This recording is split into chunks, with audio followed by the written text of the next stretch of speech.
ಓದ್ತಾ ಇರೋ ಪುಸ್ತಕದ ಹೆಸರು ಜೀವನ ಸ್ಫೂರ್ತಿಯ ಕಥೆಗಳು. ಬರೆದಿರುವುದು ಮಹಾಬಲ ಸೀತಾಳಭಾವಿ ಸರ್. ಆ್ಯಂಡ್ ಇವಾಗ ಓದ್ತಾ ಇರೋ ಕತೆ ಯಾವುದು ಅಂದರೆ ಒಳ್ಳೆಯದನ್ನು ಹಂಚೋಣ. ನನಗೆ ತುಂಬ ಇಷ್ಟ ಈ ಕತೆ. ಯಾಕೆ ಅಂತ ನೋಡೋಣ. ಒಂದು ಊರಲ್ಲಿ ಒಬ್ಬ ಹುಡುಗ ಇದ್ನಂತೆ. ಒಂದು 30-35 ವರ್ಷದ ಒಳಗಡೆ ಆ ಒಬ್ಬ ಯುವಕ, ಐ ಮೀನ್ ಯಂಗ್ಸ್ಟರ್ ಇಂದಾನೆ ಅವ್ನು ಕಷ್ಟಪಟ್ಟು ದುಡಿದು 30 ವರ್ಷದ ಒಳಗಡೆನೆ ಅವನು ಒಂದು ಅಂದರೆ ಕೃಷಿನ ಮಾಡ್ತಾ ಮಾಡ್ತಾ 30 ವರ್ಷದ ಒಳಗಡೆನೆ ಒಂದು ಒಳ್ಳೆ ಮನೆ ಕಟ್ಟಿದ್ನಂತೆ, ಸೆಟಲ್ ಆದ್ನಂತೆ, ಲೈಫಲ್ಲೆಲ್ಲ ಚೆನ್ನಾಗಿ ಮಾಡ್ಕೊಳಕ್ ಸ್ಟಾರ್ಟ್ ಮಾಡಿದ್ನಂತೆ. ಅವನ ಮನೆ ಎದುರುಗಡೆನೆ ಒಬ್ಬ ಮುದುಕ ಇದ್ನಂತೆ. ಮುದುಕ ಅಂದ್ರೆ ತುಂಬಾ ಏಜ್, ಮುದುಕ ಅಂದ್ರೆ ಒಂದು 65-70 ಇಯರ್ಸ್ ಅಂತ ಅನ್ಕೊಳ್ಳೋಣ. ಆ ಮುದುಕಂಗೆ ಆ ಹುಡುಗನ ಗ್ರೋತ್ ನೋಡಿ ಹೊಟ್ಟೆ ಕಿಚ್ಚು ಬರ್ತಾ ಇತ್ತಂತೆ. ಅವನು ಬೆಳೀತಾ ಇರೋ ಬೆಳೆ ನೋಡ್ಬಿಟ್ಟು, ಅವನು ಆಲ್ರೆಡಿ ಮನೆ ಕಟ್ತಿರೋದೆಲ್ಲ ನೋಡಿ ಇವ್ನಿಗೆ ಹೊಟ್ಟೆ ಕಿಚ್ಚು ಬರ್ತಿತ್ತಂತೆ. ಯಾಕಂದ್ರೆ ಇವನು ಅವನಷ್ಟು ಇನ್ನೂ ಸಕ್ಸಸ್ ಆಗಿರ್ಲಿಲ್ಲ, ಅವನಷ್ಟು ಬೇಗ ನನಗಿಷ್ಟು ಏಜ್ ಆದ್ರೂ ನನ್ನ ಲೈಫಲ್ಲಿ ಏನೂ ಮಾಡೋಕ್ಕಾಗಿಲ್ಲ, ಈ ಹುಡುಗ ಮಾಡ್ತಿದ್ದಾನಲ್ಲ ಅಂತ ಅವನಿಗೆ ಈಗೋ ಹರ್ಟ್ ಆಯ್ತಂತೆ. ಓಕೆ, ಸೊ ಅದಕ್ಕೆ ಅವನು ಏನು ಮಾಡ್ತಿದ್ನಂತೆ, ಹೋಗೋದು, ಅವನ ಕೃಷಿ ಹಾಳು ಮಾಡೋಕ್ಕೆ ಪ್ರಯತ್ನ ಪಡೋದು, ಅವನ್ನ ಮಾನಸಿಕವಾಗಿ ಕುಗ್ಸೋಕೆ ಟ್ರೈ ಮಾಡೋದು, ಈ ಥರ ಏನೇನೋ ಮಾಡ್ತಾನೆ ಇದ್ನಂತೆ. ಒಂದು ದಿನ ಆ ಯುವಕ ಏನು ಮಾಡಿದ್ನಂತೆ, ಒಂದು ಬಕೆಟ್ನ ಇಟ್ಕೊಂಡು ಬೆಳಗ್ಗೆನೆ ಬಂದ್ಬಿಟ್ಟು ಅವ್ರ ಮನೆ ಬಾಗಿಲು ತಟ್ಟಿದ್ನಂತೆ. ಅವನು ಮುದುಕ ಕಾಯ್ತಾ ಇದ್ನಂತೆ, ಇವ್ನು ನನ್ನ ಜೊತೆ ಕಿರಿಕಿಗೆ ಬರಬೇಕು, ನಾನು ಜಗಳ ಮಾಡಬೇಕು ಅಂತಾನೆ ಅವ್ನು ಕಾಯ್ತಾ ಇದ್ನಂತೆ. ಸೊ ಬಂದು ಆ ಯುವಕ ಬೆಲ್ ಮಾಡಿದ್ನಂತೆ. ಸೊ ಅವಾಗ ಮುದುಕ ಬಾಗ್ಲು ಓಪನ್ ಮಾಡಿದ ತಕ್ಷಣ ಇವತ್ತು ಬಂತ ನನ್ನ ಜೊತೆ ಜಗಳ ಆಡಕ್ಕೆ ಅಂತ ಇವನು ಪ್ರಿಪೇರ್ ಆಗ್ತಿದ್ನಂತೆ. ಅವನೇನೋ ಕೇಳ್ತಾನೆ, ಇವಾಗ ಜಗಳ ಸ್ಟಾರ್ಟ್ ಮಾಡೋಣ ಅಂತ. ಅವನೇನ್ ಮಾಡಿದ್ನಂತೆ, ಆ ಬಕೆಟ್ನ ಅವ್ರ ಕೈಲಿ ಕೊಟ್ಟನಂತೆ. ಆ ಬಕೆಟ್ ತುಂಬ ಮಾವಿನ ಹಣ್ಣಿತ್ತಂತೆ. ಕೊಟ್ಬಿಟ್ಟು, ತಗೊಳ್ಳಿ ಸರ್, ಇದು ನಮ್ಮ ತೋಟದಲ್ಲಿ ಬೆಳೆದಿರುವಂತಹ ಮಾವಿನ ಹಣ್ಣು. ನನಗೆ ನಮ್ಮ ತಂದೆ ಕಲಿಸ್ಕೊಟ್ಟಿರೋದೇನೆಂದರೆ, ನಮ್ಮ ಹತ್ರ ಯಾವುದು ಹೆಚ್ಚಿರುತ್ತೆ ಅದನ್ನು ಹಂಚಬೇಕು ಅಂತ ಹೇಳಿದ್ದಾರೆ, ಆ್ಯಂಡ್ ಯಾವುದು ಹೆಚ್ಚಿರುತ್ತೆ ಅದನ್ನೇ ನಾವು ಹಂಚ್ತೀವಿ ಅಂತ ಹೇಳಿಬಿಟ್ಟು ಬಕೆಟಲ್ಲಿ ಅವನು ಮಾವಿನ ಹಣ್ಣನ್ನ ಕೊಟ್ಬಿಟ್ಟು ಒಂದು ಪಾಡಿಗೆ ಅವನು ಹೋಗ್ತಾನಂತ. ಆಗ ಮುದ್ಕ ನಿಂತ್ಕೊಂಡು ಯೋಚನೆ ಮಾಡ್ತಾನಂತೆ, ಇಷ್ಟೆಲ್ಲ ನಾನು ಕಿರಿಕ್ ಮಾಡಿ ಪದೇ ಪದೇ ಕಸನೆಲ್ಲ ಅವ್ರ ಮನೆ ಮುಂದೆ ಹಾಕೋದು, ತೋಟ ಎಲ್ಲ ಇದು ಮಾಡಿದ್ರೂ ಸಹ ಈ ಹುಡುಗ ಬಂದ್ಬಿಟ್ಟು ನನಗೆ ಹಣ್ಣನ್ನ ಕೊಟ್ಬಿಟ್ಟು ಹೋದ, ಎಷ್ಟು ಒಳ್ಳೆಯವ್ರು ಇವರು ಅಂತ ಯೋಚನೆ ಮಾಡೋದ್ರ ಜೊತೆಗೆ ಆ ಮುದುಕಂಗೆ ಅವ್ರ ಮೇಲೆ ಅವ್ರಿಗೇನೆ ನಾಚಿಕೆ ಬರುತ್ತಂತೆ. ಏನು ನಾಚಿಕೆ ಅಂದರೆ, ಅವ್ನು ಹೇಳಿರ್ತಾನಲ್ಲ ಮಾತು, ನಮ್ಮ ಹತ್ರ ಏನು ಜಾಸ್ತಿ ಇದೆ ಅದನ್ನೇ ತಾನೇ ನಾವು ಹಂಚಕ್ಕೆ ಸಾಧ್ಯ, ಇದು ನಮ್ಮ ಹತ್ರ ಜಾಸ್ತಿ ಇತ್ತು ತಗೊಳ್ಳಿ ಅಂತ. ಅದು ಅವನಿಗೆ ಮುದ್ಕಂಗೆ ಗೊತ್ತಾಗತ್ತಂತೆ.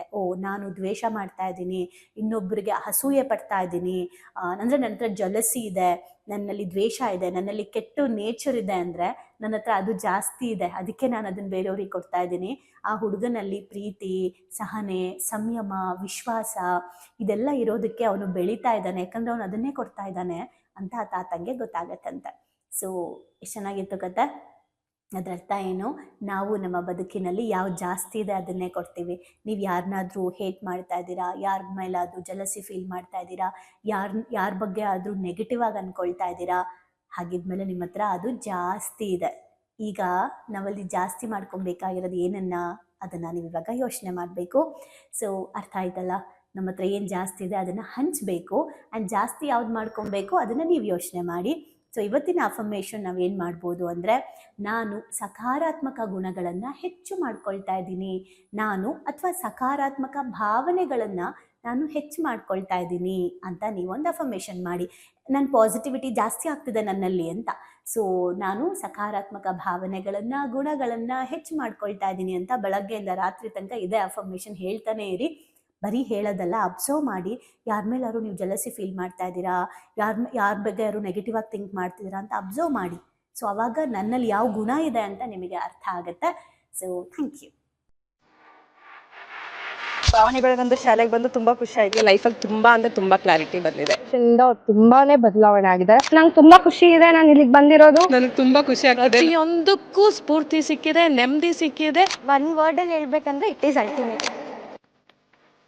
ಲೈಫ್ ತುಂಬ ಕಾಂಪ್ಲಿಕೇಟ್ ಅಂದ್ಕೊಂಡಿದ್ದೆ, ಬಟ್ ಈ ಕ್ಲಾಸಿಗೆ ಸೇರಿದ್ಮೇಲೆ ತುಂಬ ಈಸಿಯಾಗಿ ಅರ್ಥಪೂರ್ಣವಾಗಿ ಹೇಗೆ ಜೀವಿಸ್ಬೇಕು ಅನ್ನೋದು ಗೊತ್ತಾಯಿತು. ಆ್ಯಕ್ಚುಲ್ ಆಗಿ ನಂಗೆ ತುಂಬ ಖುಷಿ ಇದೆ ನಾನು ಇಲ್ಲಿಗೆ ಬಂದಿರೋದು.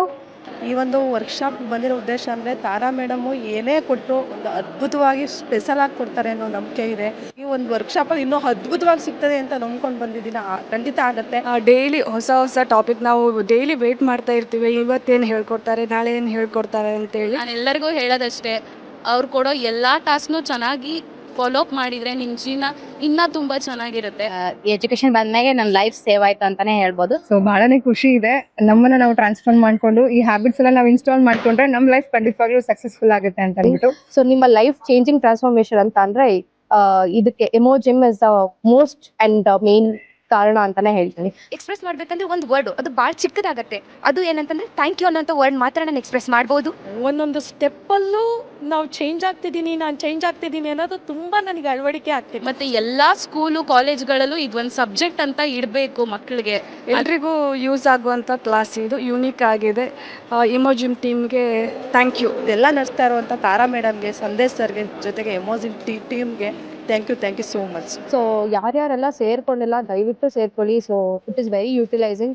ಲೈಫ್ ಲಾಂಗ್ ಯಾರಿಗಾದ್ರೂ ಚಿರಋಣಿಯಾಗಿರ್ತೀವಿ ಅಂದರೆ ಅದು ಸಂದೇಶನ ಮತ್ತು ತಾರಾ. ಸೊ ಬನ್ನಿ ಪಾವನಿಗಳಿಗೊಂದು ಶಾಲೆನ ಎಂಟರ್ ಆಗಿ ಅದನ್ನ ಫೀಲ್ ಮಾಡಿ. ಅಂದ್ರೆ ರಿಕ್ವೆಸ್ಟ್ ಮಾಡ್ಕೊಂತಿದ್ದೀನಿ ನಿಮಗೆ, ಇದರಿಂದ ಲಾಸ್ ಆಗೋದಂತೂ ಏನೂ ಇಲ್ಲ, ಬಟ್ ಲೈಫಲ್ಲಿ ತುಂಬಾನೇ ಪಡ್ಕೊಂತೀನಿ ನಾನು. ಅದಕ್ಕೆ ನಾನು ಶೋರ್ ಗ್ಯಾರಂಟಿ ಕೊಡ್ತೀನಿ ನಾನು. ಎಲ್ಲೋ thank you to Tara ma'am and Sandesh sir. Thank you to whole my ಎಮೋಜಿಮ್. Thank you.